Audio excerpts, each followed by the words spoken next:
Músicas do Mundo, etnomusicologia na rádio da universidade. Produção e apresentação do Núcleo de Estudos em Música do Brasil e América Latina do Departamento de Música da URGS.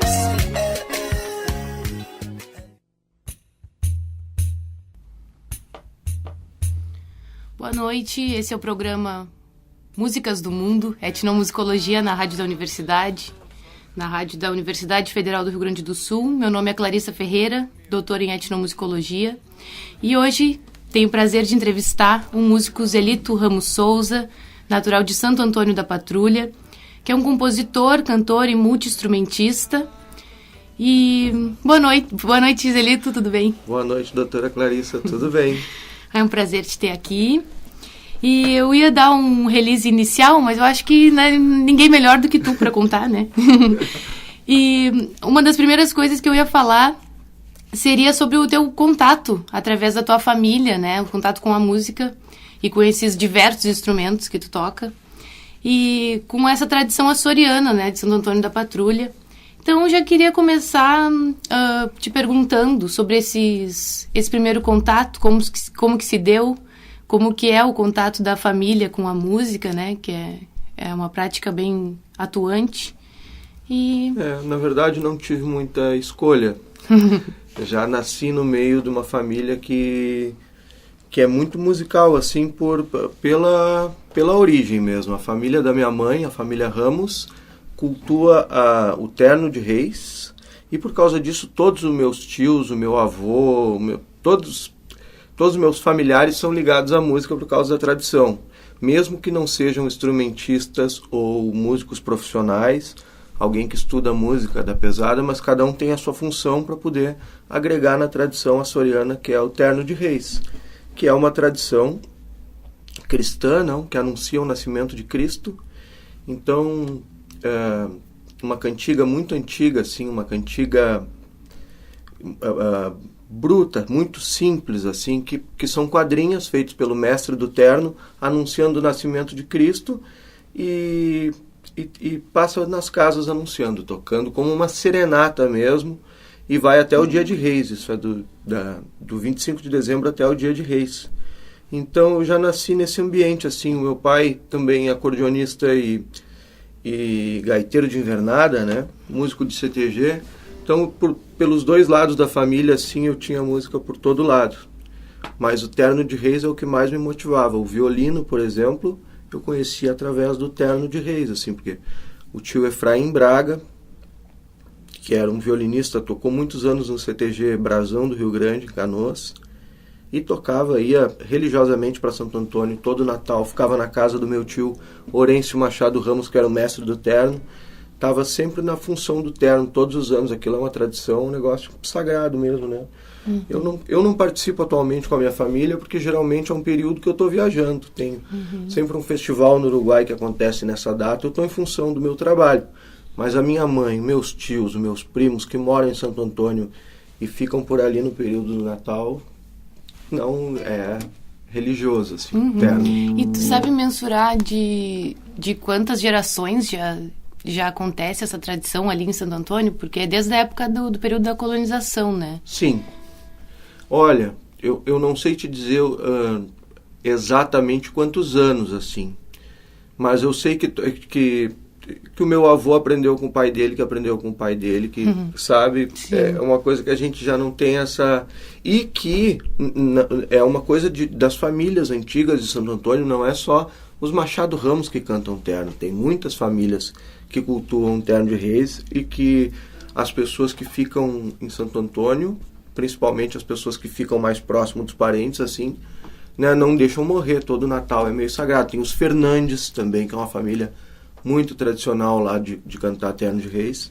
E uma vez veio um cônsul dos Açores em Santo Antônio e viu a nossa família cantar o terno de reis, e ele disse que é uma cantiga, esse tipo de cantiga já está extinto nos Açores. Há mais de 150 anos não se escuta esse tipo de... né, não existe mais lá. Só existe nos lugares onde tem imigrante. Então ele ficou super emocionado, assim, né, de ver a família cantando aquela cantiga daquele jeito, assim, tão né, que lá já se perdeu e que aqui ainda existe. Uhum. E tem todo um entendimento de divisão de vozes, né? Do grupo vocal, que acredito que seja dali a tua escola musical também, né? Vejo que tem uma facilidade muito grande de montar arranjos e de tocar vários instrumentos.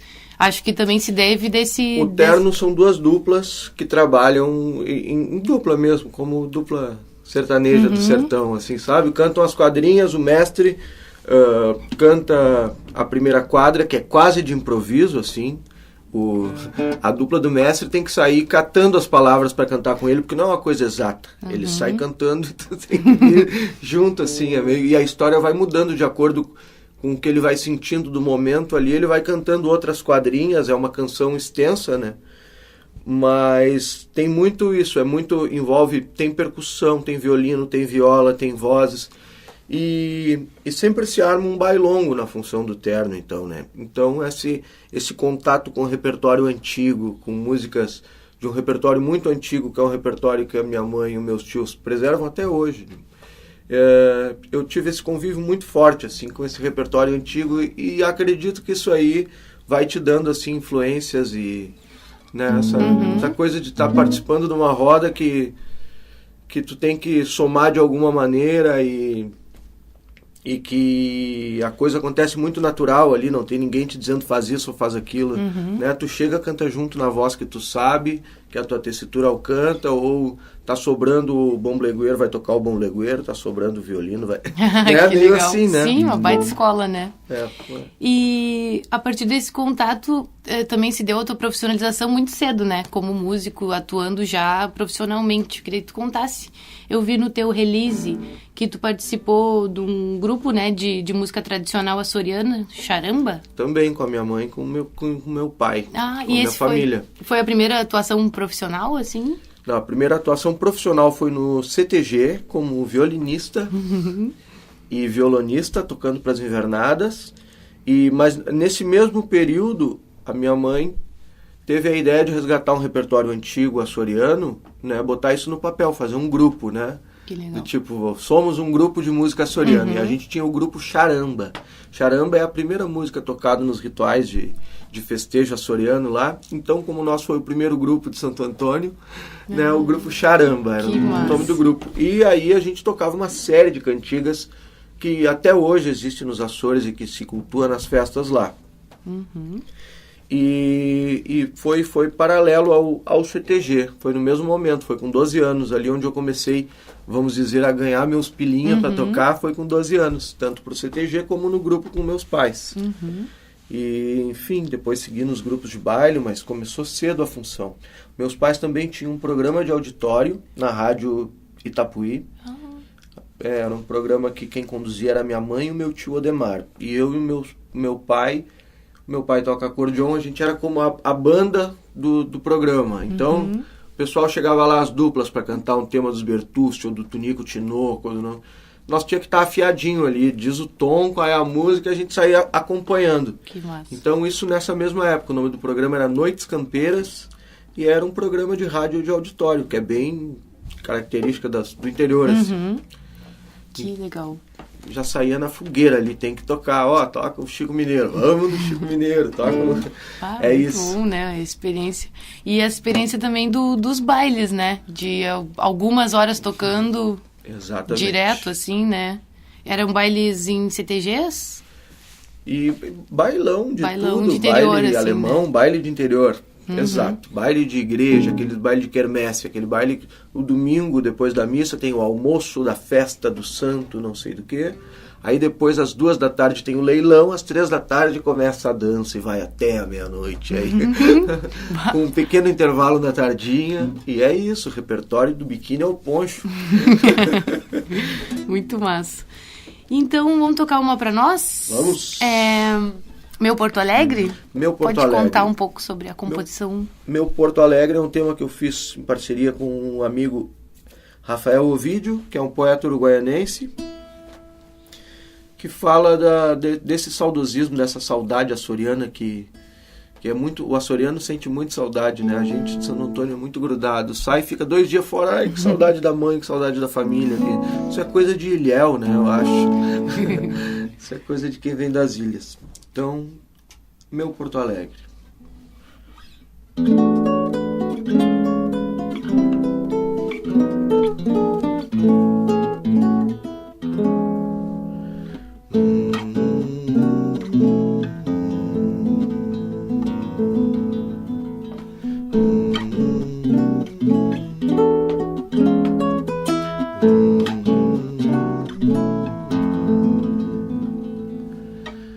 Aqueço a água pra um mate, ternura da tarde, cambona, chio.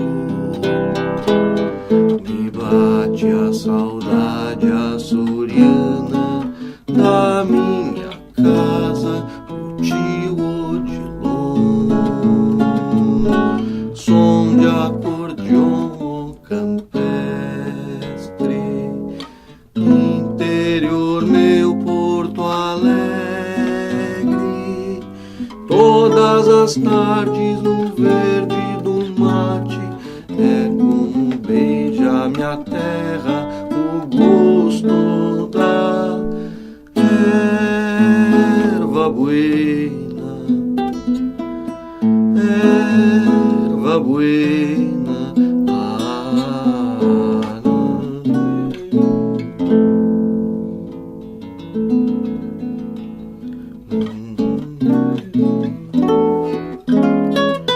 Aqueço a água pra um mate, ternura da tarde, cambona, chio. Me bate a saudade açoriana da minha casa, o tio Odilon.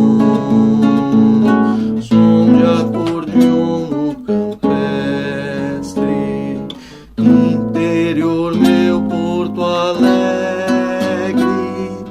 Todas as tardes no verde do mate é como beija minha terra o gosto da erva buena, erva buena.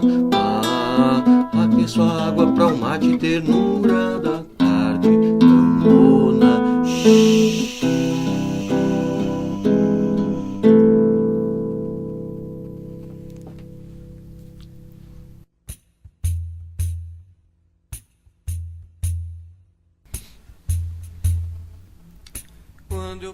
Voltamos ao programa da Rádio da Universidade, Músicas do Mundo, Etnomusicologia na Rádio da Universidade. Estamos aqui com o compositor, multi-instrumentista Zelito Ramos e vamos continuar a entrevista. Bom, seguindo o papo, então, andava pensando como muitas identidades regionais, como a do Rio Grande do Sul, têm uma forte ligação com a terra natal em suas narrativas. O Rio Grande do Sul também possui uma historiografia marcada pelas guerras de território, marcando-se na Constituição do Estado um sentimento de fronteira ameaçada, onde os embates geográficos criam significâncias amplas e fundamentais na constituição das identidades. A relação de pertencimento e da ligação com a terra natal já foi muito desenvolvida nas canções ao longo do século XX.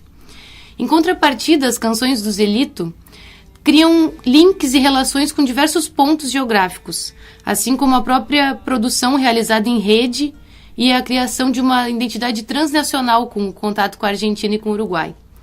Então, Zelito, eu queria que tu falasse um pouco sobre esse contato com esses países latinos, com os músicos, né, desses países latinos, como que se deu essa identificação e também essas relações sonoras em comum, né, que causam esses encontros já de alguns anos, assim, né? Queria que tu falasse, então, como surgiu, como conhecestes os músicos. Na verdade, assim, um interesse pela música cantada em espanhol eu tenho há muito tempo, né? Pelo espanhol, assim, já escutava vários artistas da Argentina, artistas do Uruguai. Mas depois que eu lancei meu primeiro disco, tinha uma plataforma digital na época que era o MySpace. E eu botei meu disco no MySpace e através disso eu conheci o Daniel Drexler, que me mandou uma mensagem, né, o uruguaio, cantautor uruguaio Daniel Drexler, mandou uma mensagem dizendo: "Me gustó mucho lo que oí en su página. Me gustaría hacer contato más directo." E logo a gente trocou ali os telefones, e-mail, não sei o que, e um mês depois a gente estava tocando junto. Parece que já existia uma intimidade, sabe? Aquele cara que tu conhece, tu dá um abraço, parece aquele primo do interior que tu não vê faz tempo.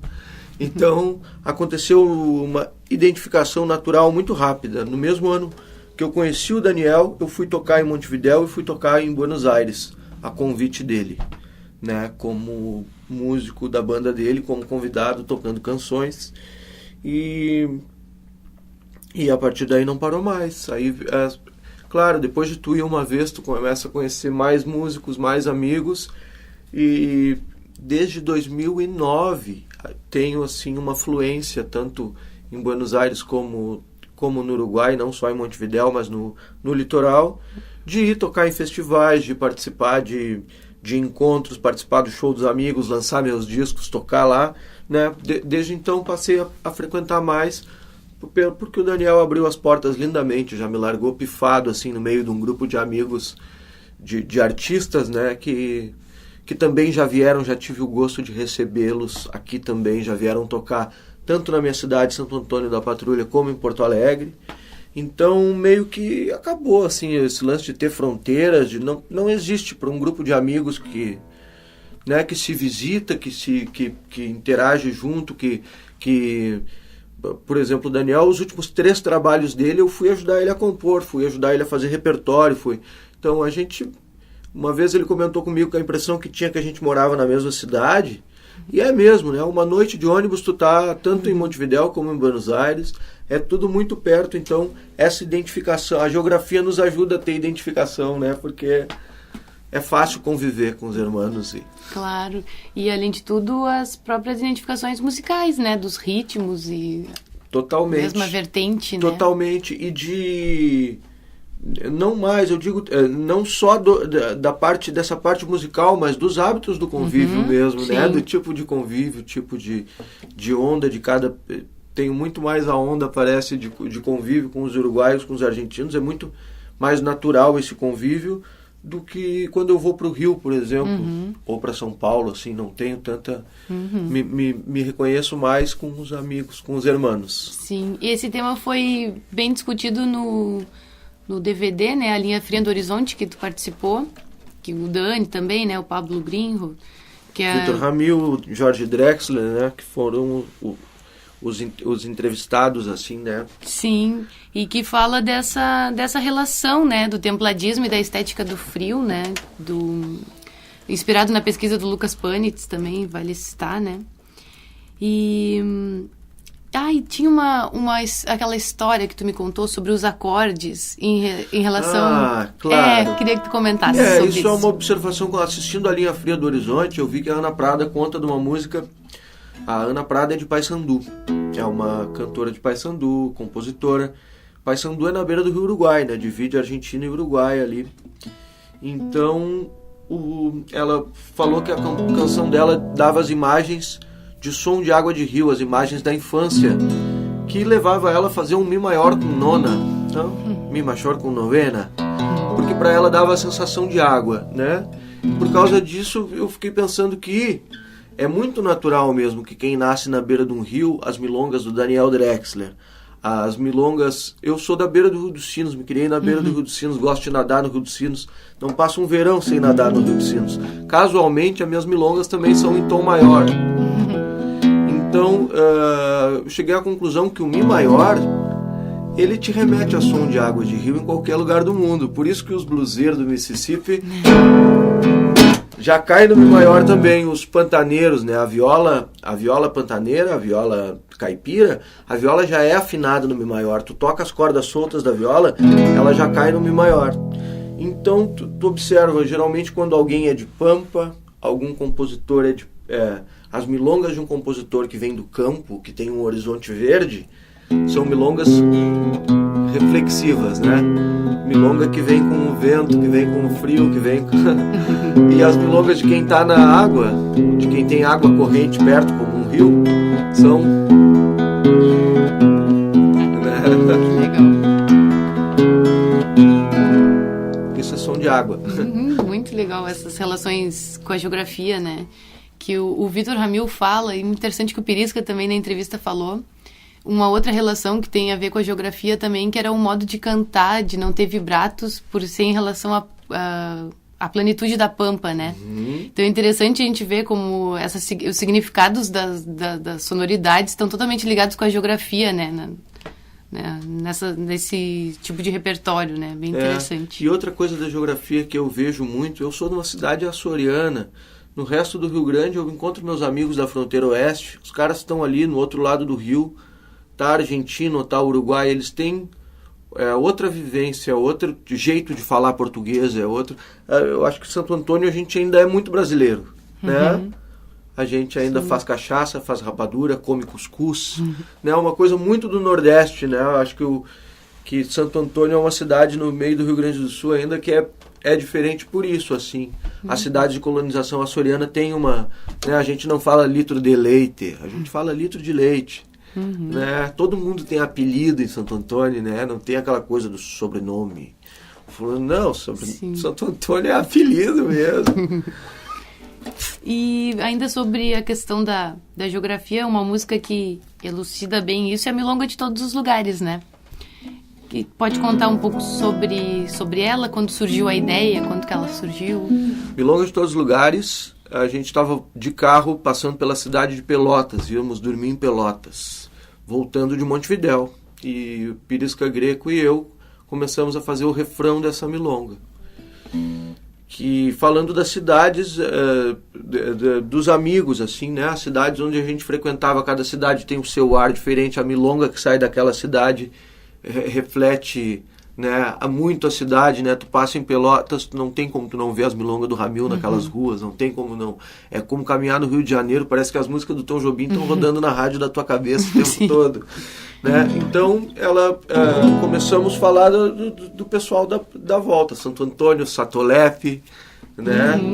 E daí nasceu o refrão. Depois, eu tinha esse refrão, fui tocar em Buenos Aires com o pianista Pablo Greenwood e disse, eu e o Pirisca começamos uma milonga, a gente já tem o refrão, a milonga de todos os lugares. E o Pablo me falou uma coisa, que eu achei interessante, que outro lugar comum onde se comunga a amizade de brasileiros, uruguaios e argentinos é nas praias, né? É em La Paloma, é em Punta Bagena, é em Garopaba, é em Camboriú, né? No verão, inevitavelmente, se a gente for numa praia do Brasil, ou numa praia do Uruguai, ou numa praia da Argentina, tu vai encontrar os hermanos, tu vai encontrar... E é um clássico, né? É um clássico isso. Então a gente acabou agregando essa milonga de todos os lugares, mas fala dos nossos lugares. Inclusive, se alguém quiser um dia gravar essa milonga e agregar os seus lugares, fica à vontade. Nossa, a gente dá a liberdade de fazer. Que massa. Né? O amigo Richard Serraria gravou no disco Pampa Esquema Novo. E convidou o Daniel Drexler para cantar, o Pablo Greenwood, e ele agregou umas quadrinhas também nessa milonga aí. Vamos ouvir então? Vamos. Então, ótimo.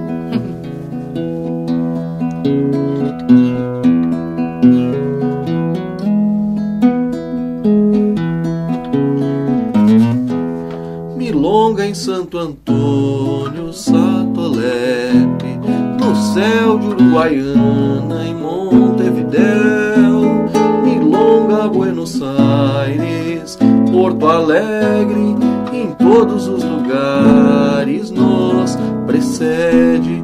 Milonga em Santo Antônio, Satolepe, no céu de Uruguaiana, em Montevidéu, milonga Buenos Aires, Porto Alegre, em todos os lugares nos persegue.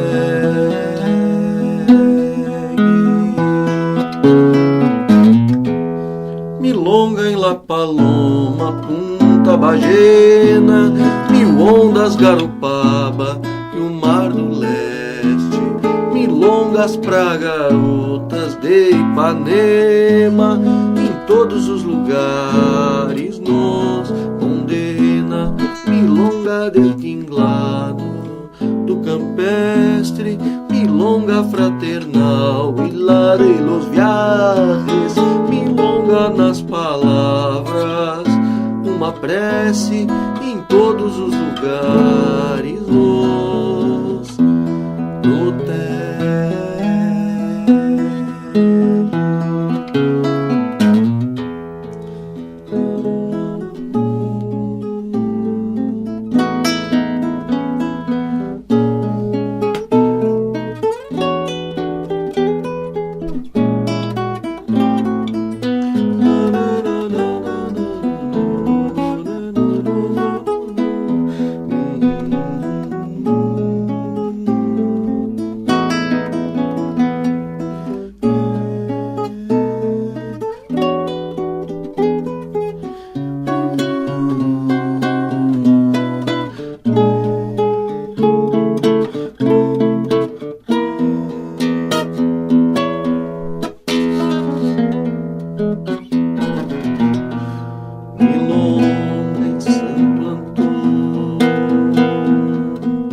Satolepe, no céu de Uruguaiana, Milonga, Buenos Aires, Porto Alegre, em todos os lugares nos precede. Milonga em Santo Antônio, Satolepe, no céu de Uruguaiana, em Montevidéu, Milonga, Buenos Aires, Porto Alegre, em todos os lugares nos precede, em todos os lugares nos persegue, em todos os lugares nos condena, em todos os lugares nos protege.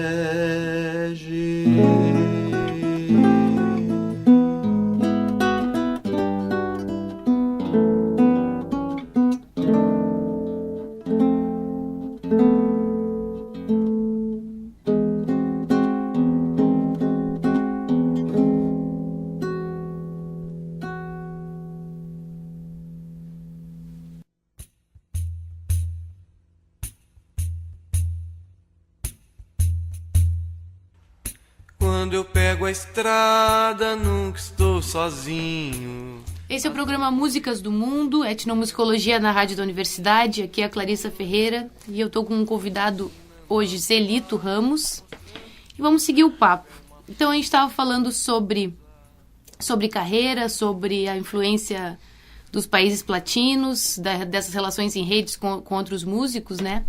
E foi um dos temas que eu abordei na minha pesquisa de doutorado, foi como os músicos da cena contemporânea, né, do Rio Grande do Sul, muitos deles, e os que eu entrevistei nessa pesquisa, nessa etnografia, vieram de um contato com a música regional.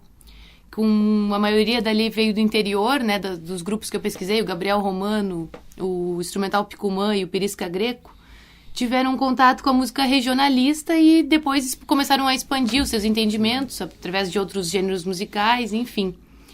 E também a gente discutiu bastante sobre o que é ser músico hoje, né? Ser músico independente que gerencia a sua carreira e que faz os próprios rumos, né? Sem ter aquele aval de uma gravadora que vai definir o que se deva fazer. Então, queria ouvir de ti sobre como tu entende a tua carreira, assim, que eu vejo que é bem inspirador, esses contatos com outros lugares, sempre também buscando trazer pessoas para cá, né, essa relação de amizade mesmo com esses outros músicos, né, essa relação mútua, assim, que hoje em dia a gente vê que não é só o melhor jeito, mas como é o único jeito de conseguir se realizar as coisas, né. Exato. E queria que tu falasse um pouco disso e também da tua relação com a cena local aqui dos músicos, que tá uma cena bem efervescente aqui em Porto Alegre, né, felizmente, sobre isso. Então, tem uma frase do músico porto-alegrense, o Chico Bretanha, e o amigo compositor Erlon Pericles uma vez falou essa frase, eu nunca esqueço, serve muito para mim. Ele disse que o músico hoje em dia tem que viver de pequenos golpes. E eu achei muito apropriado. O que ele quis dizer com isso, né?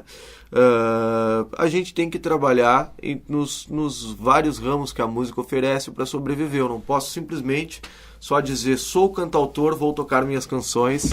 Que tem todo um trabalho de construção para tua música chegar em algum lugar ou para tu ter um público de 100 pessoas numa cidade que vai te assistir, já é um público grande. Então, eu aposto nos públicos pequenos, nos lugares onde, no centro cultural, pequenos teatros, pequenos pubs que tem uma noite que funciona como teatro, como tem aqui em Porto Alegre, alguns assim que são muito bons.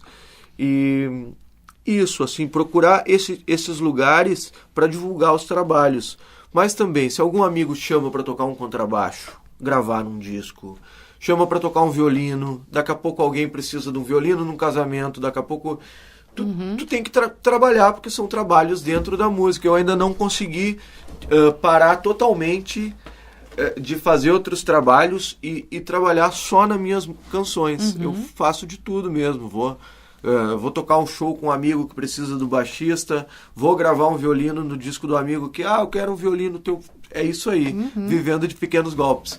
Mas isso, busco viajar tocando as minhas canções, né? No futuro quero viver das minhas canções, só de tocar minhas canções, ter um público, semear.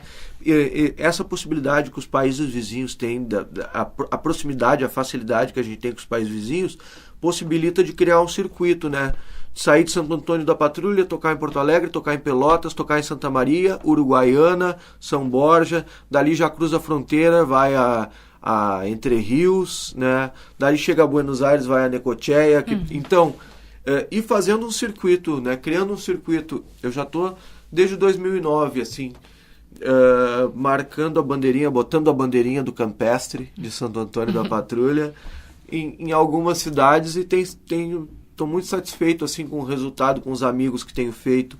Sempre que conheço algum músico de outro lugar que tenha uma identificação, eu aproveito em selar amizade com uma canção que já vai parar no disco de outro amigo, ou que daqui a pouco vai parar no disco meu. O negócio é estar sempre produzindo e conhecendo músicos para aumentar tanto o público, né, as possibilidades de lugar para tocar, como o repertório, né, o vagãozinho do direito autoral. Né, uma música a mais é uma possibilidade de estar no disco de alguém amanhã, no disco de outro amigo, outro artista que vai levar o teu nome adiante também.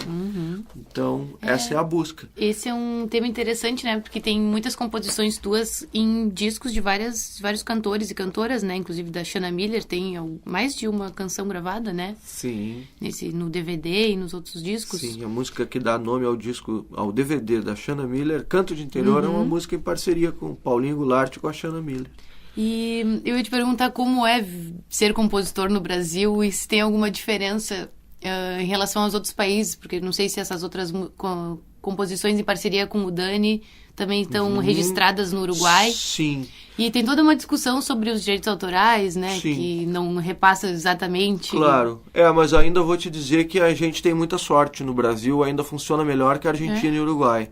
Argentina e Uruguai é mais bagunçado a coisa, assim, é mais, né, por exemplo, os músicos do interior da Argentina brigam muito com o pessoal de Buenos Aires lá, com os tangueiros, com o pessoal que cuida do ECAD deles lá, rola uma briga porque eles ficam com a fatia maior, aquelas coisas, né, de máfia, acontece por lá, né, não sei como é que acontece a coisa por aqui, eu sei que não dá para se queixar perto do que eu vejo os irmãos reclamando. Eu acho que a gente está bem servido. Acho que o nosso mercado aqui funciona bem. Além de ter muito mais cidades, muito mais rádios, muito mais TV, né? E a execução é muito maior.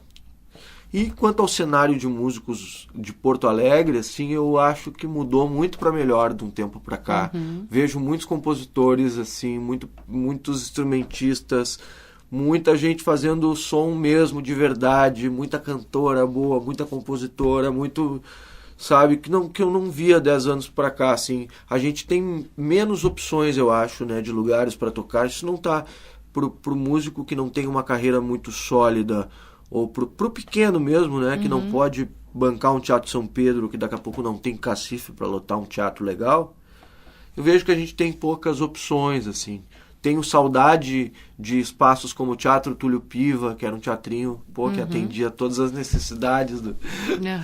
Isso, acho que Porto Alegre falta um pouco esses espaços, mas em compensação acho que a produção está muito legal. Eu tenho orgulho de muitas coisas que estão acontecendo por aqui. Que legal, de muitos compositores, muitos instrumentistas, muita gente de verdade. As condições políticas para a cultura não são das melhores, mas tá germinando, né, uma produção assim, cultural muito grande, né? A gente tem que falar nisso, né? E do biquíni ao poncho, de todos os ramos, de todo tipo de manifestação, tudo o pessoal tá levando a sério, né? Fazendo música, fazendo com responsabilidade, fazendo...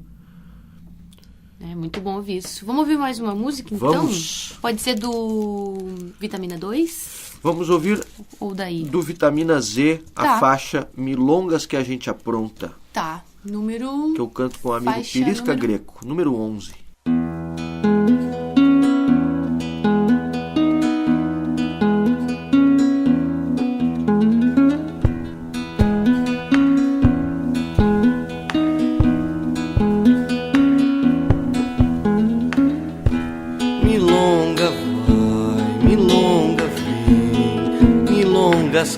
gente apronta na milonga, milonga, que a alma da gente se encontra. Milonga vai, mil outras vêm, mil coisas que a gente apronta na milonga,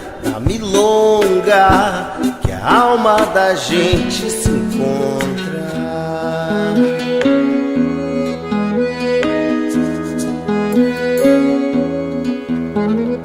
O que faz brotar milongas é estar na terra onde ela está no ar. O que faz criar milongas é buscar sua terra nas palavras. Milonga vai, mil outras vêm, mil coisas que a gente apronta na milonga, milonga, que a alma da gente se encontra.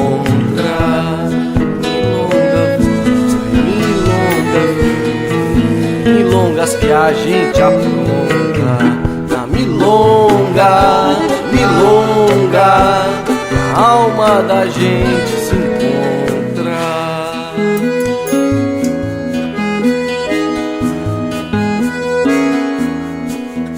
O que faz brotar milongas é estar na terra onde ela está no ar. O que faz criar milongas é buscar sua terra nas palavras. Milonga vai, que a gente apronta na milonga, milonga, que a alma da gente se encontra.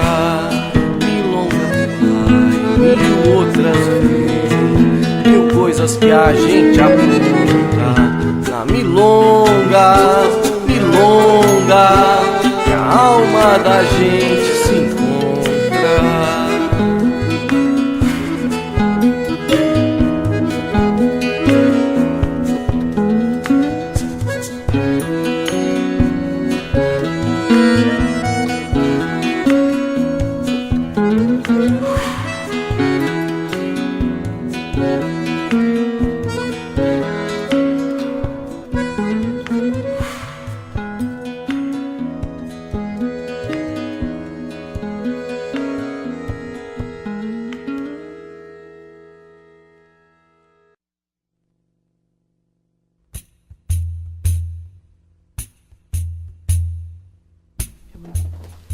Vamos dar.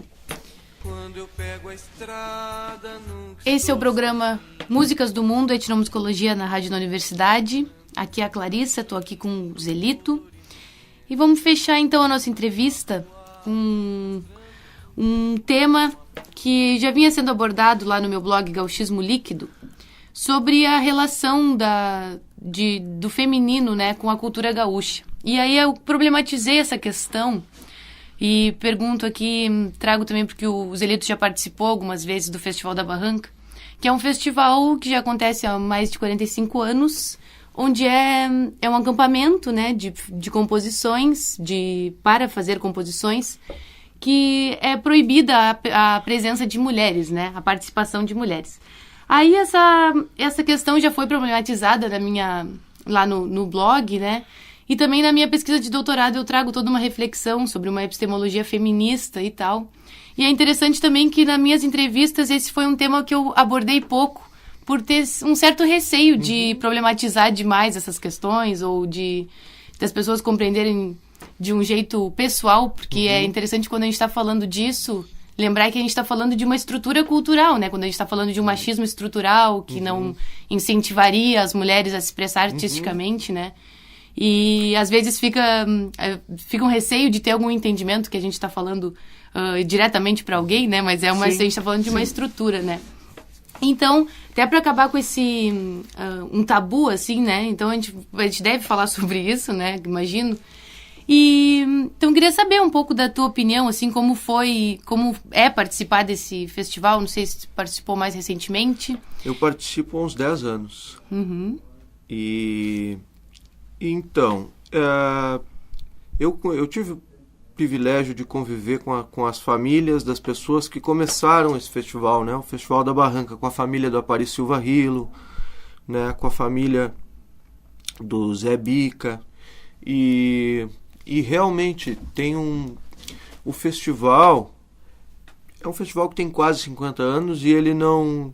O que eu gosto de dizer sempre é que o festival não é um festival que fizemos um festival, não pode participar mulher e pronto. Não, é um festival que começou dentro de um acampamento de pescaria de um grupo de amigos dos Angueras. Eles iam pescar e um dia numa pescaria dessas alguém propôs.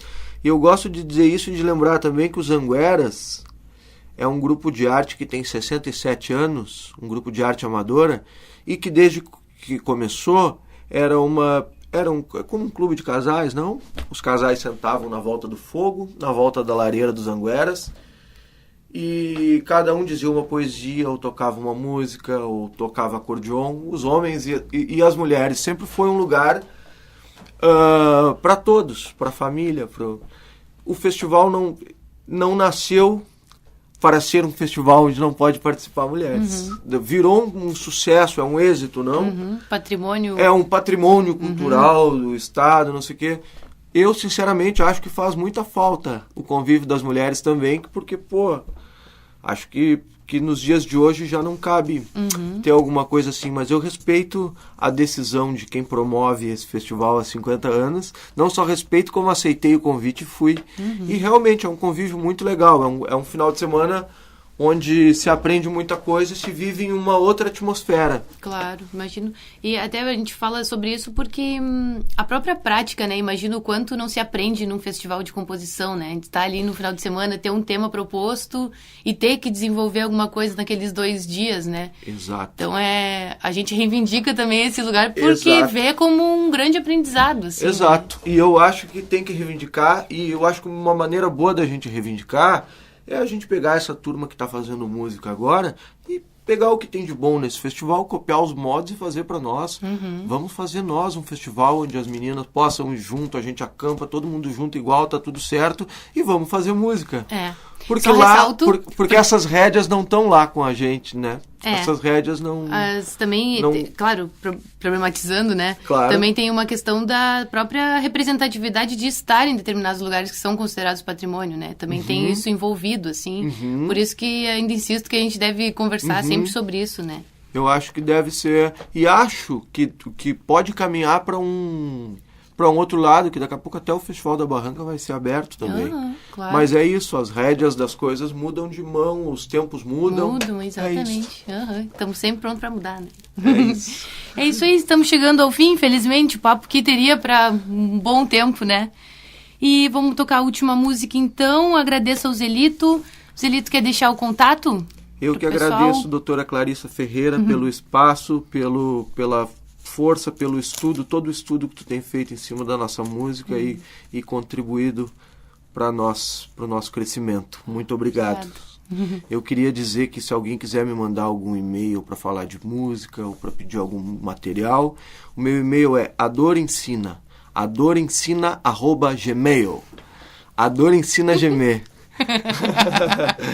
Então manda lá, adorencina@gmail, ou procura a minha página no Facebook. Meus 2 discos, Vitamina Z e Vitamina A2, estão em todas as plataformas digitais. E é isso, muito obrigado. Obrigada, Zé. Valeu. Até a próxima. Esse foi o programa Músicas do Mundo, Etnomusicologia na Rádio da Universidade. Até a próxima. Músicas do Mundo, Etnomusicologia na Rádio da Universidade. Produção e apresentação do Núcleo de Estudos em Música do Brasil e América Latina, do Departamento de Música da URGS.